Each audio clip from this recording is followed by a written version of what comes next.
Before we get into today's show, I just want to take a minute to say thank you. It's because of loyal listeners like you that we're able to equip and empower leaders at work and at home to stop drowning in the waves of their circumstances and instead build their life and leadership on the rocks, the essential rocks. And would you do me a favor? If you're really enjoying the show, would you mind to rate the show on whatever platform it is that you watch or listen to us?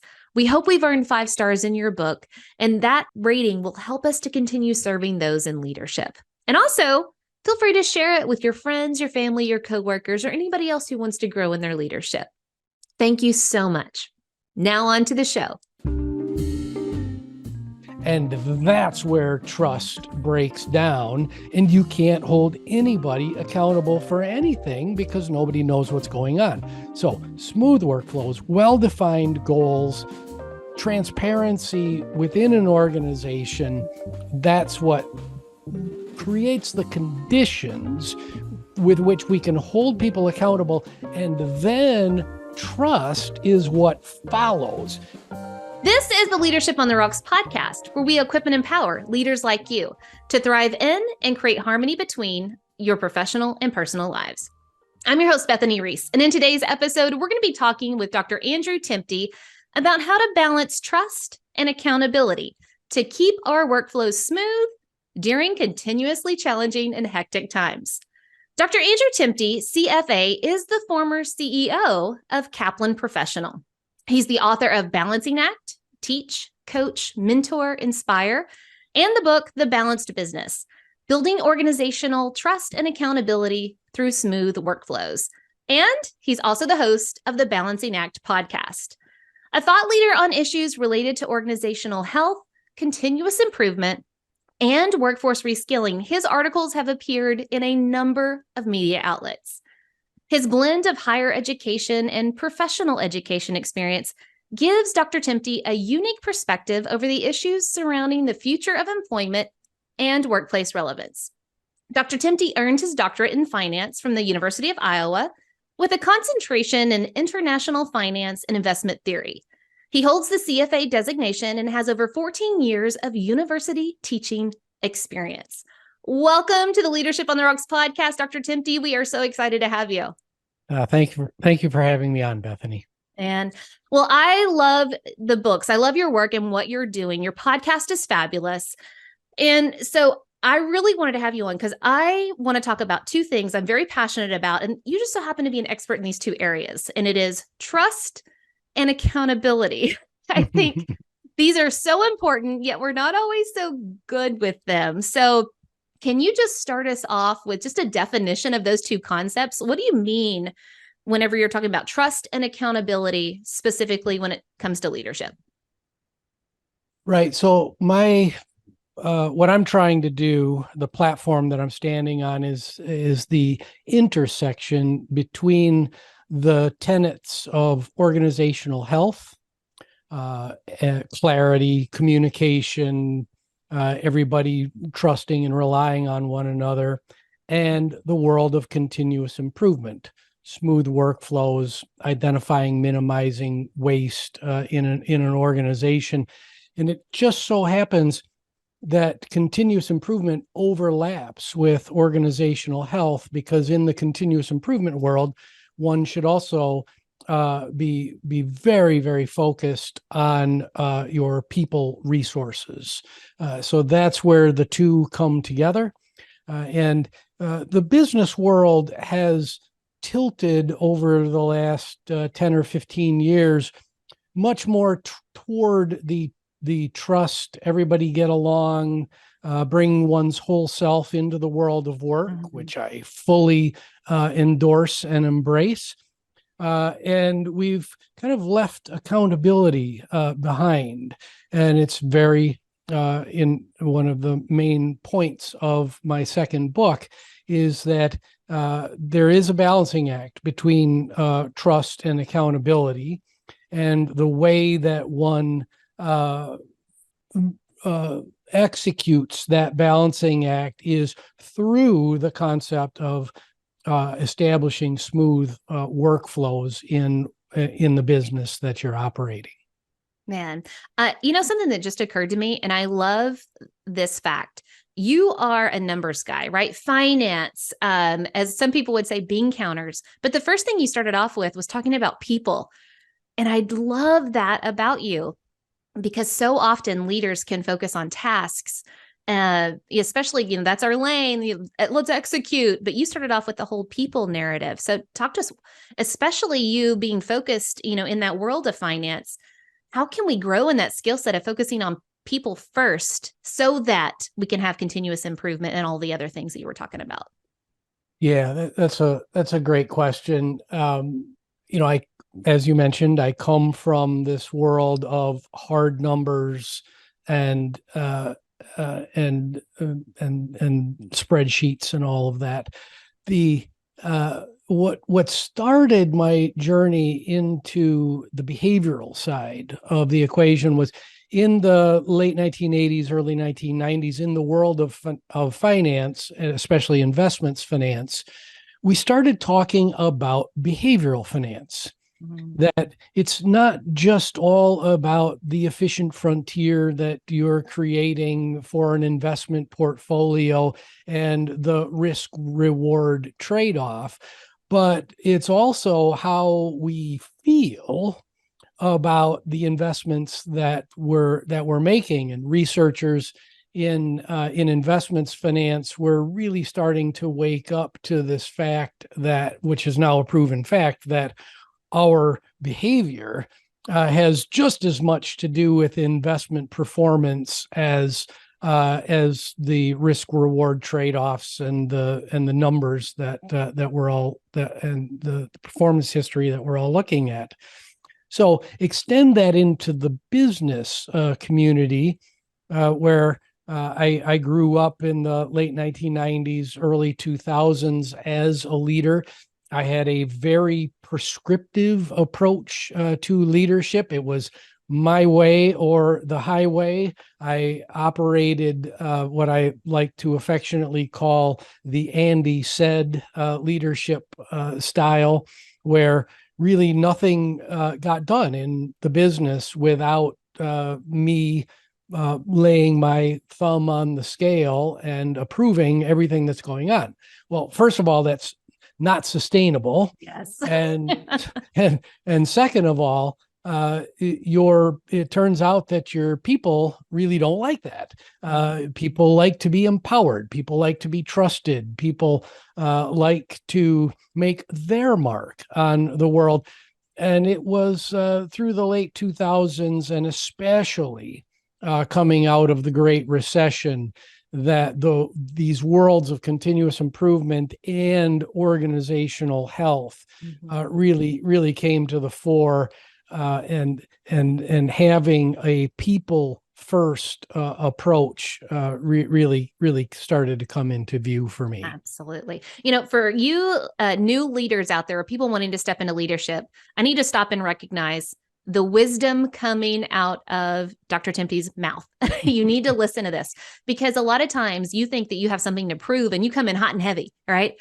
And with a heavy hand. And seasoned leaders just know that that's not the way. You're going to make mistakes, as he was talking about. But definitely rewind what he just said and listen to it, because it's such truth. Now I want to step into, you said the intersection of organizational health and the continuous improvement. We have such buzzwords, let's just call them buzzwords, in leadership and business, that I know a lot of people listening are like, ugh, the eye roll thing.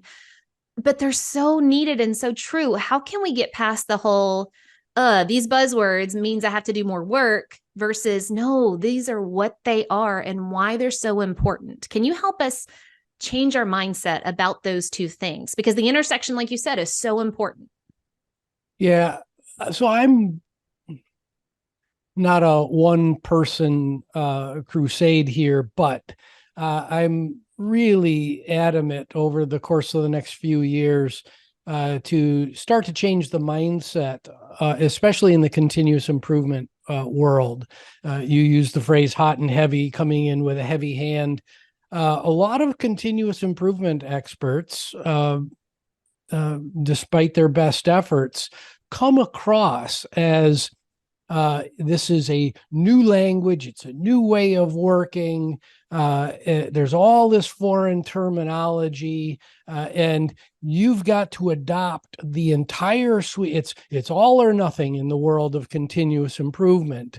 And the another truth is that humans abhor change.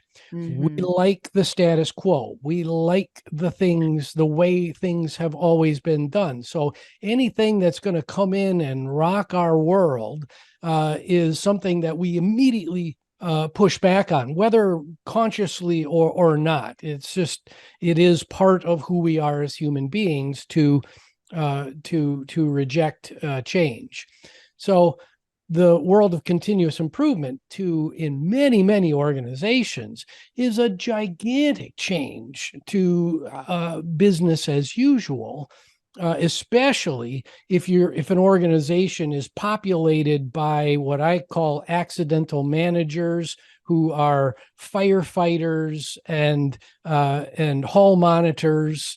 They've grown up in a leadership and a management role without really studying the philosophy and the behind leadership and management. So these accidental managers become firefighters.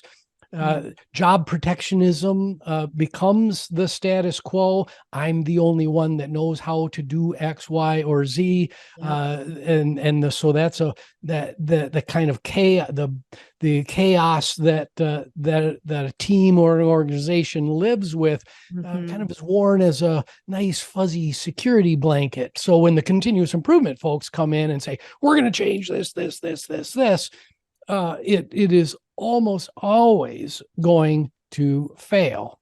Yes. So long-winded answer to what is really at the end of the day, a very short answer, which is continuous improvement is about three things.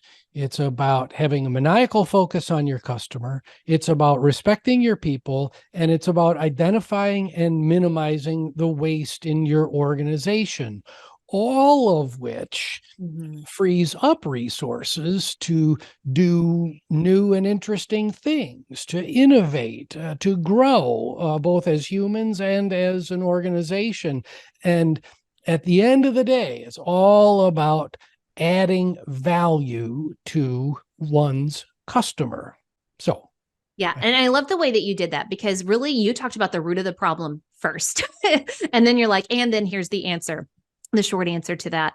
And that's so true and so needed, because what happens oftentimes is we know that we need to implement continuous improvement. Let's go buy a packaged program and just ram it through the system, through all the cogs.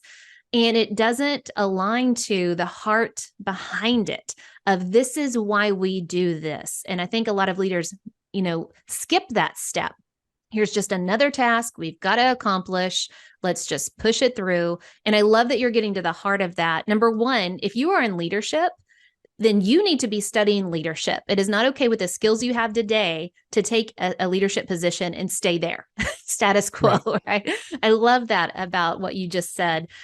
So we have continuous improvement. We have organizational health. I want to take a little quick trip around the organizational health concept. Because again, a lot of people can take that survey and then one, they never share the results, or maybe two, they'll share it, but nothing really changes. So can you talk to us about organizational health? What is it? Why is it important? And then we'll get into some blueprints of, after we understand these two things, now let's talk about a blueprint of how we do. But again, what is organizational health and why is it important? So I would encourage your listeners to obviously buy my book, but there's another gentleman that your listeners should be aware of, and his name is Patrick Lencioni. Patrick Lencioni is the father, if you will, of the world of organizational health. And to me, Patrick Lencioni goes through a fairly prescriptive approach of do this, do this, do this, do this. But for me, it all comes down to clarity, communication, excellence in goal setting, and having and and having everything in your organization wrapped around the concept of purpose. So I start, it's not a fluke that I start my second book off with the concept of organizational purpose. Why are we here? Why do we exist? What are we doing? And answering that fundamental question at the leadership level, having a belief system at the leadership level that propagates through the organization that all aligns with organizational purpose. And this is hard work. A lot of leaders don't want to do this work because you got to sit in a room with your colleagues and you have to play catch ball with lots of groups of folks to really identify why we exist and why we're here. It's not a half an hour, come up with some pithy statement or outsource it to some third-party marketing firm to identify your purpose. Just like my personal purpose, which is to teach, coach, mentor, and hopefully inspire, an organizational purpose needs to be felt at the highest level of the organization. And it's around purpose that then we can create our vision. Where are we all going? Where are we headed? Where do we want to be in X period, Y period? Once you've got those things established, then you can start the process of creating goals, and everybody can start to see where their individual contributions along the value stream then make an impact on the broader organizational goals that have been set by senior leadership. And we just communicate, clarify. And I'm telling you, that is one of the hardest things for a leader, especially a new leader, to wrap their head around is, well, what do you mean I don't get to say this once and everybody's going to get it? You mean I have to say this over and over and over again? What do you mean Susie isn't processing this? What do you mean she doesn't get it? She's heard it 8 times. Well, we are all different. We all process information differently. There's no one size fits all prescription to communication. And so as a leader, you just got to keep getting after it until you are just sick of communicating the message. Yes. And people need to realize at the higher levels of leadership, they're going to be talking about it way more, but by the time it, filters down, I mean, the people that are individual contributors, maybe they've only heard it a couple times, where it feels like in top leadership, you're saying it all the time. That's why you got to keep saying it, right? Because it takes so long to filter down. And I love it. Never in there where you like, say it once, they got it. You were the opposite of that. You've got to talk all the time. It's so true. So now I'm ready to really dive into your book because it's so good. You've talked about the importance of the intersection. Guys, listen, if you don't want a train wreck in your leadership, you got to be aware of the intersection of organizational health and continuous improvement. All right. One is on the inside. One is focused on serving the outside. And then you've come in with this blueprint of saying, okay, now let's talk about trust and accountability. So can you walk us through how do we grow in that balancing act between I trust you to do your job and do it well, but also we're going to have conversations when, things aren't going well or when things are, and I'm going to push you to the next level. So talk to us about that balance between the two. Yeah. So as the subtitle of the book, when you write a book and you have to define the subtitle of your book, it takes a long time, just like that defining organizational purpose. And the if you will, all wraps around the concept of smooth workflows. I had a gigantic aha moment in my career. The small company that my mentor Carl Schweizer and I built in the 1990s was sold to Kaplan in 1999. We had a period of tremendous growth through the late 90s and into the late 2000s. And then it was post the Great Recession, and we started to adopt the principles of continuous improvement. Mm-hmm. We started building what are known as process maps for how does product A get from idea to the customer, and how do we know what everybody is doing along that value stream? So I'd like your listeners to literally think about a stream that's coming out of a mountainside and dumping into a larger river or the ocean of consumer demand. Mm-hmm. And you, as an individual contributor or as a team leader, you sit along that value stream, and you are adding value to whatever product or service you're delivering to the customer. Well, back at Kaplan Professional, I'm probably in 2011 here, we ran a process map for the product line that I started with Carl Swayzer back in 1990. And the shocker was we sat in that room for 3 days and nobody knew exactly how the product got from start to delivery to the customer. And that happens a lot. There was no well identified product map to be found. There'd be these places. Well, I think so and so does this here, but I can't really be sure. And then they would dig in and find another rat's nest, a couple of rattlesnakes in there. And this was our bread and butter. This was our most profitable product, and nobody knew. There was no process map to be found. So that was like, oh my gosh, what else is going on? No wonder everybody's looking over their shoulder. No wonder everybody is kind of walking on eggshells around each other, and really can't hold one another accountable because nobody knew what the next step was. So yeah, everybody got frustrated with how things were going, but we couldn't put our finger on it. So then fast forward to a proper value stream where everybody knows what everybody else is doing.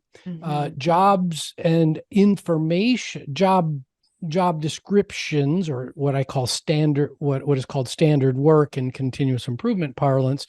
The standard work of one team is known by another team. What one team is measuring is known by other teams. How one team is being evaluated is known by other teams, so that we can have very smooth workflows, and expectations are leveled across teams, because that's where trust breaks down most often. Is Billy is sitting there with a catcher's mitt waiting for some part of the process to come to him so that he can do his job.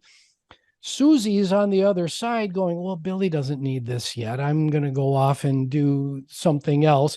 Billy is fuming because he's not getting, and then once Billy gets it, it needs rework, redo, because Susie didn't really know what Billy needed in the first place.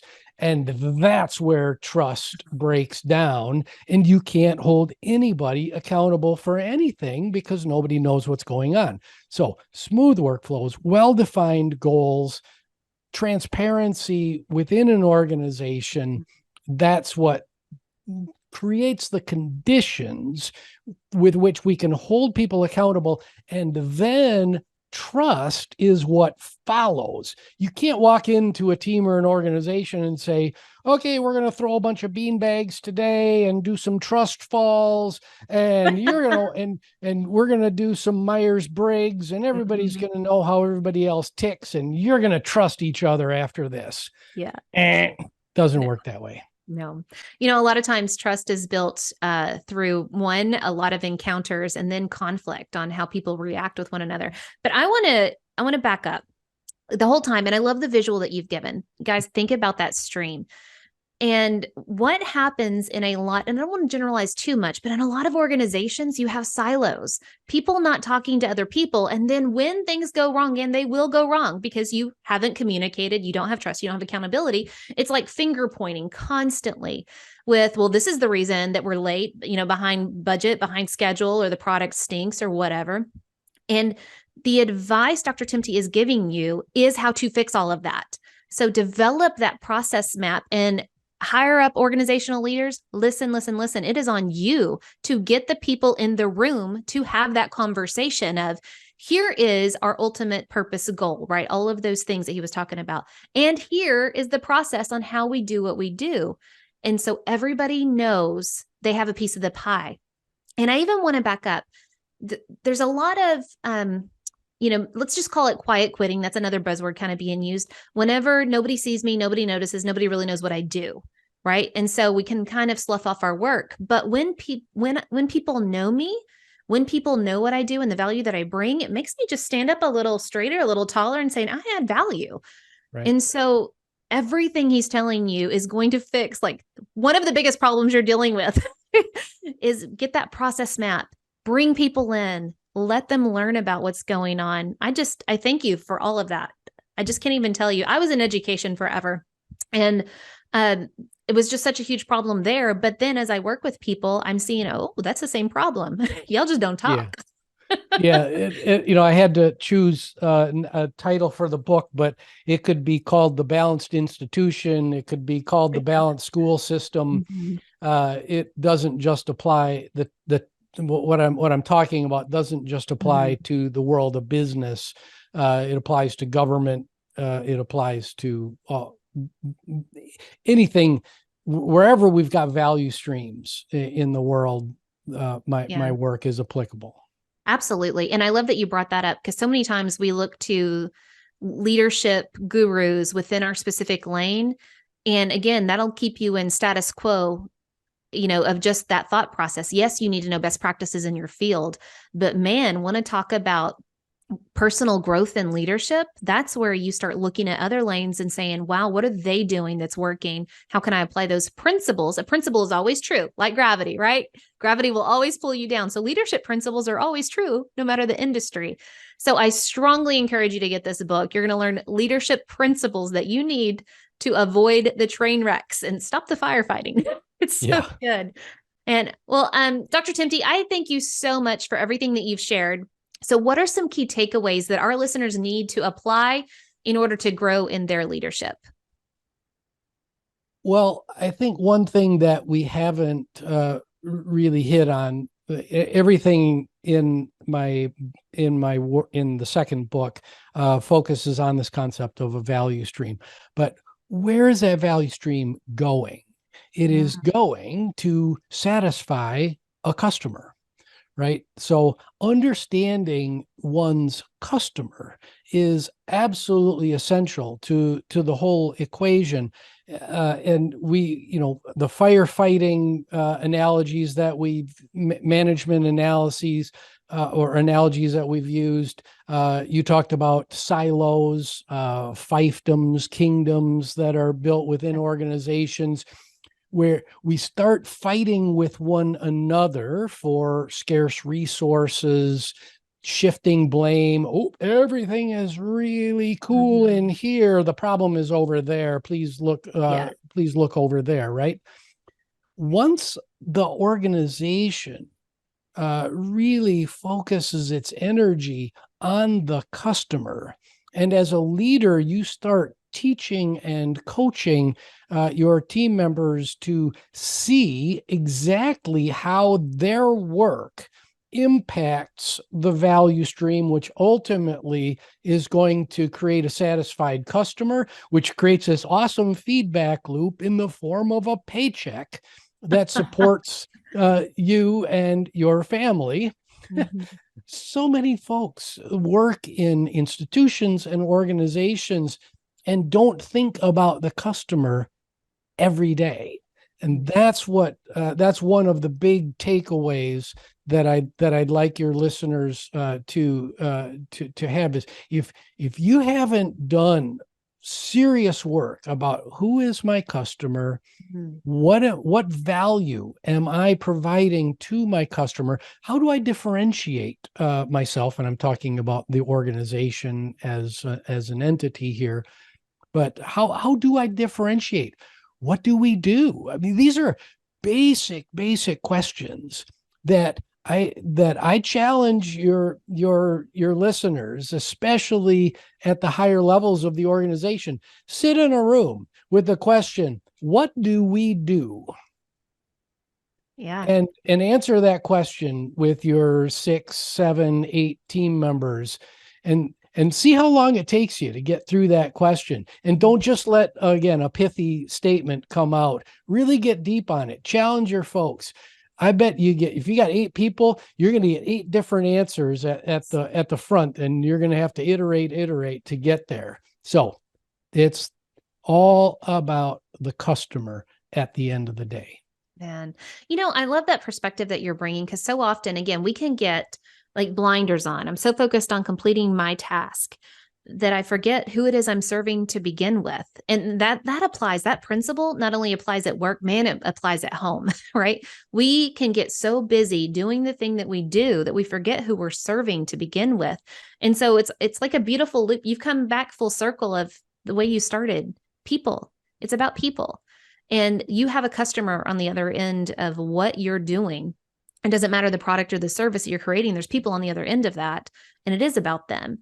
And so much of that is threaded through how can we change our lenses to where we're not self-focused, but servant focused, right? That service of who we're serving. So thank you so much for reminding us of that. I'm so glad you mentioned that. I skipped right over it. And well, is there any other pieces of wisdom that you would love to share with us? Because Lord knows you have plenty.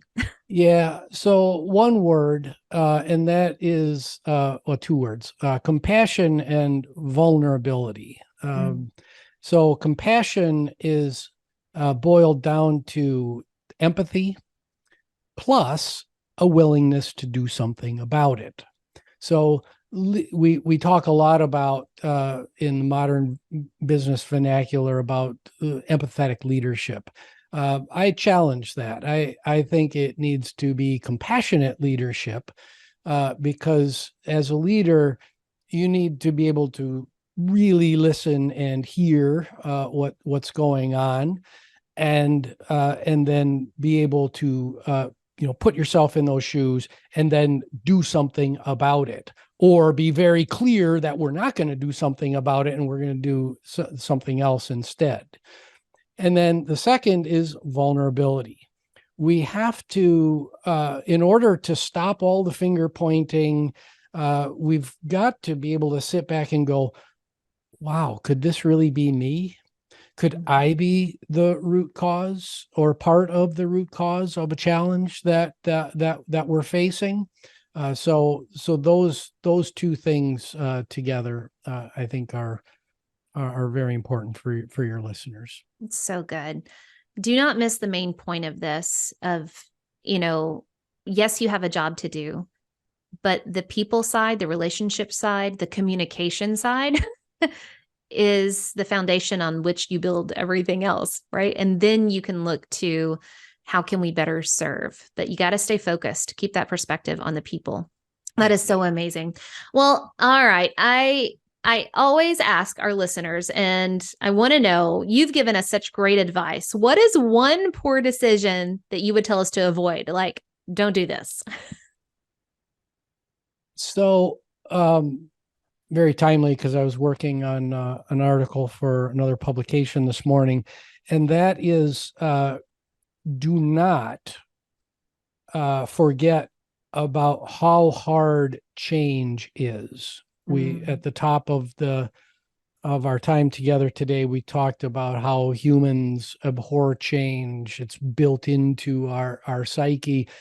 Everybody navigates through change differently, and management, almost by definition, has to make assumptions about how their people are going to navigate through change. So we lump groups together, We then assume that those groups are going to march through some change at a consistent pace. And those assumptions are flawed, because even within a team of 6 or 8, there are 6 or 8 different change management curves that individuals are navigating through it. And so do not simply assume that your team or your organization is all going to go through an acquisition, a new product launch, a shift in goals, or organizational direction in the same way, with the same cadence. It just does not work that way. Oh, it's so good. That makes me think of the old adage, you know what happens whenever you assume, you make it out of you and me. There you go. And thank you so much. So where can our listeners go to learn more about you, your work, and where can they go to buy your book? So my website is andrewtemte.com, all one string, no P in Temte. So, and I'm sure you'll have it on your website. So everything is there. I have a personal purpose, personal planning guidebook. That's a free download for folks to engage with, so that you can align your personal purpose with the work that you're doing. So find me on LinkedIn, on Facebook, Instagram. I got off Twitter, now X, earlier this year because my mental health was being was being challenged. So you can still find me there, but there's nothing to find. Yeah, man. Well, thank you so much. And I will have everything in the show notes. And if you sign up for our newsletter, you'll get it in there as well. Dr. Temte, thank you so much for your time today and all of the wisdom that you shared. It is so seasoned with salt. I hope people listen to this episode twice to just marinate on all of the principles and the truths that you shared. And I just thank you so much. Thank you for having me, Bethany. All right, guys, until next time, continue putting in the work of building your life and leadership on the rocks, the essential rocks. God bless.